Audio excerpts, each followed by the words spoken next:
We used to expect politicians to debate like lawyers. Now they argue like toddlers.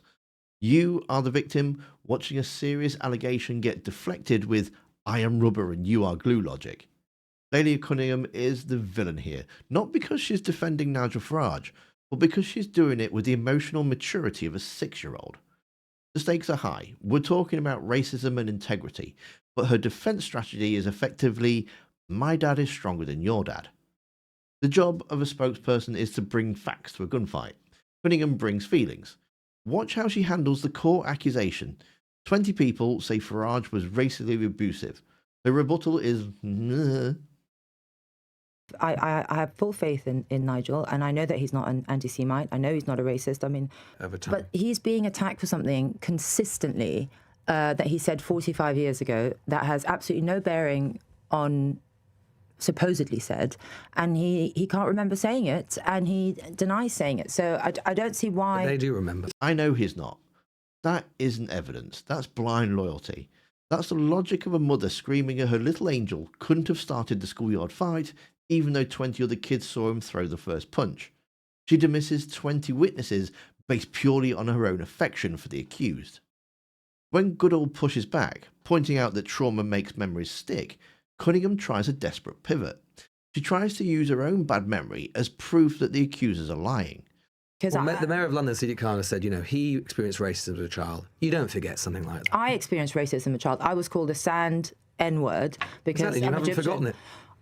You know what? I actually don't remember who said it to me. But you remember that it was said. Yeah, but I don't remember who said it to me, and it was not 45 years ago. I'm not that old, Lewis.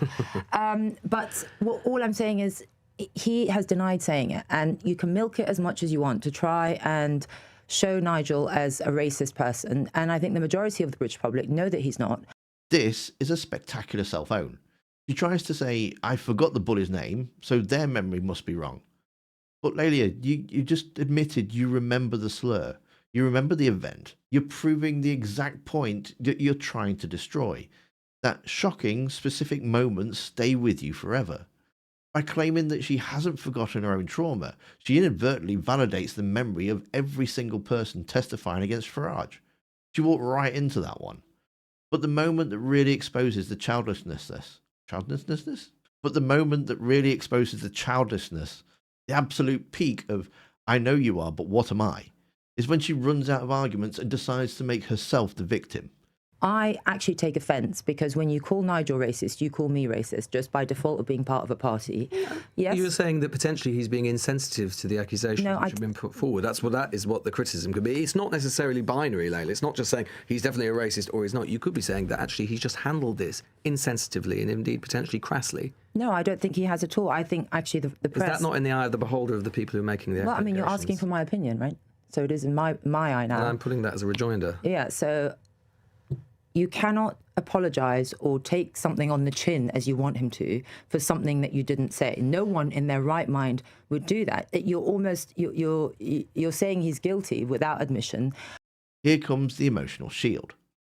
If you call Nigel a racist, you're calling me a racist. No, it's not how logic works. That's how kids argue when they've run out of road. This is a tantrum designed to shut down the conversation by making it too socially awkward to continue. And finally, look at the panic when she realises that denial isn't working. She tries to argue two contradictory things at the same time. One, that he didn't say it, and two, who cares that he said it? 20 people are saying Yeah, it's nothing to do with me. They're saying it. Should we not take that seriously? No, because listen, Okay. you can allege someone did something, and the person who is alleged to have done it has denied it. I understand. It's up to the public to decide who they believe. There's so much we can say. I understand. Yes, Laila, it matters. You can't say he never did it at the same time it was a long time ago in the same breath. It's called kettle logic. It's that of a guilty conscience. After insisting for 6 minutes that there was nothing to see here, we're suddenly told, no, it's up to the public to decide what they believe. Exactly. Which means there was something to decide all along. And all this huffing and puffing was just an attempt to shut the conversation down. What makes this painful isn't that she doesn't understand the argument. It's that she does. She's clearly an intelligent woman. She knows exactly what's being asked of her. And yet, the moment Farage is involved, reason gets switched off and loyalty takes over. not confusion. It's just blind loyalty. And it's making her look foolish.